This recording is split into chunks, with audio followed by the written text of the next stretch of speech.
సంకల్పం: శుద్ధిగా స్నానం చేసి కొత్త శుభ్రమైన బట్టలు ధరించాలి.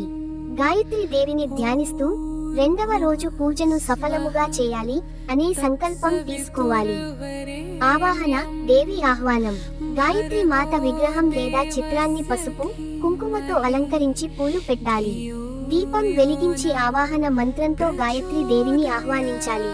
మూల మంత్ర జపం: గాయత్రి మంత్రాన్ని పునరావృతంగా జపించాలి. ఓం భూర్భువస్సువః తత్సవితుర్వరేణ్యం భర్గో దేవస్య ధీమహి ధియో యో నః ప్రచోదయాత్. పుష్పార్చన: ఎరుపు, తెలుపు లేదా పసుపు రంగు పుష్పాలతో గాయత్రి మాతను పూజించాలి. ప్రత్యేకంగా అరచేరు పువ్వు, మల్లె పువ్వు వాడితే శ్రేయస్సు కలుగుతుందని నమ్మకం. నైవేద్యం: పాలపాయసం, కాజా, పాలు, పండ్లు, బెల్లం, నెయ్యి మిశ్రితం వంటి శుభ్రత కలిగిన నైవేద్యాలు సమర్పించాలి. ఆరతి మరియు ప్రార్థన: ఆరతి చేసి కుటుంబం శాంతి, జ్ఞానం, ఆరోగ్యం, దీర్ఘాయుష్షు కోసం గాయత్రి దేవిని ప్రార్థించాలి. వీడియో కానీ నచ్చినట్టయితే please like, share and comment. Thank you.